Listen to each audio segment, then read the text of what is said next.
Hi, I'm Kendra Bonnet with another Writing in 5 quick tip. This past week I had house guests, and my friends brought along their 12-year-old nephew for his first trip to Maine.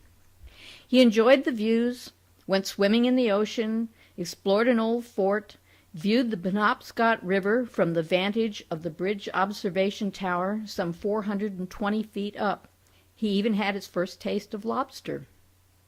With all that he saw and did, you'd think it would have been easy for him to comply with his father's one stipulation, that each day he keep up with his writing practice by producing a brief journal entry about his activities. But watching him struggle each evening with his 6 or 7 sentences was painful, because it brought back to mind all of the what I did on my summer vacation compositions I'd written in school. I had hated those exercises just as much as my young friend. Watching him, I started to wonder, how did I go from miserable English student to declaring as a writer? I knew when it had happened, graduate school. I can almost pinpoint the day when my master's thesis started to flow.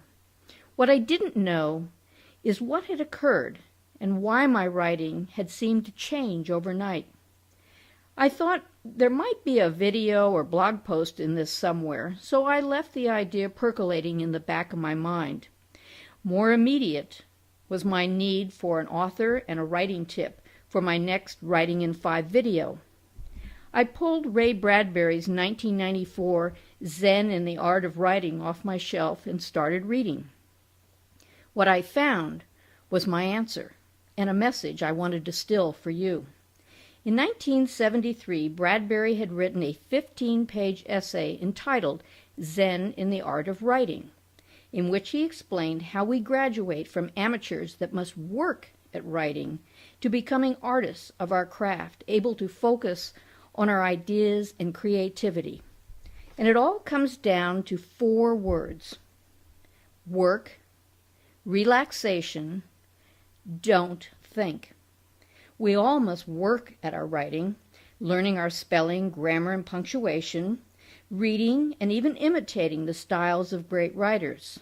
However we get there, we must put in the time and effort. Reading this, I was reminded of Malcolm Gladwell's book, Outliers, published in 2008, in which he explains the 10,000-hour rule.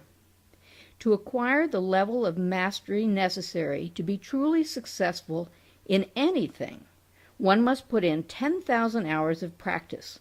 Well, that's what Bradbury was saying back in 1973. Quote, "An athlete may run 10,000 miles in order to prepare for 100 yards.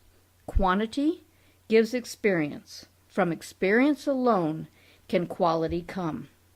Here's Bradbury again. Quote, "Suddenly, a natural rhythm is achieved. The body thinks for itself."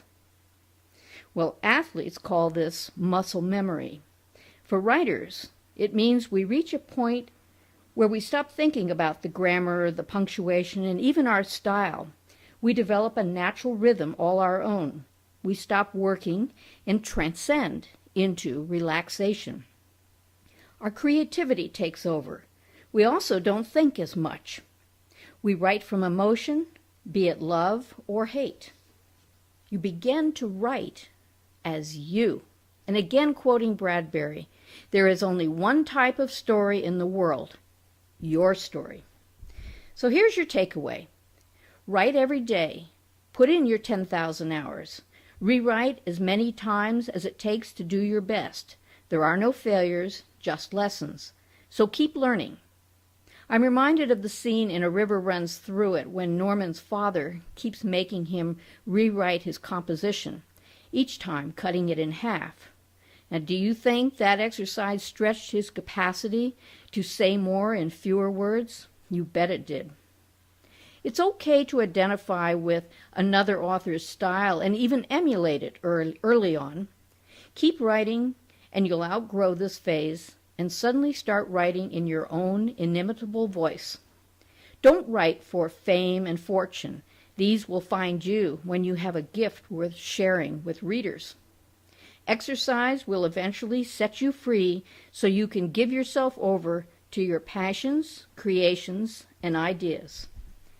In our forthcoming book, Writing Alchemy, Matilda Butler and I present a revolutionary new method that puts the writer in control of the creative process.